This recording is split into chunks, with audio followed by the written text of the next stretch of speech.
Well, thank you, Mr. President. I think what we're dealing with here is a triumph, is it not, of hope over experience.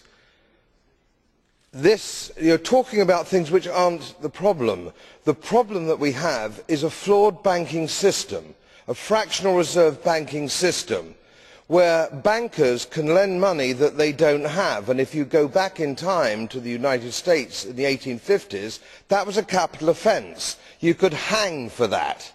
Now we have this extraordinary situation where we've had regulation, lots of regulation. It's been the wrong sort of regulation, hasn't it? And so we've had another disaster. And none of this is actually going to save us from another disaster down the line. It's bound to happen because we haven't addressed the real problems, and that is your fractional reserve banking system. We must have a commodity bank on the one hand, and an investment bank on the other hand. So, Commissioner, you talk about banks' ability to withstand shocks. Well, by this definition, by your definition, a shock is people turning up wanting their money back. You know, that's not a shock. Should be a day-to-day occurrence and should be dealt with accordingly. And we're talking about bankers' bonuses, an absolutely wonderful way of taking everybody's eye off the ball. What we've actually had here is criminal activity by bankers, and not a single banker has been sent to prison. This is extraordinary. Billions of pounds have been taken away from taxpayers, taken away from depositors, bondholders, and yet not a single banker is in jail.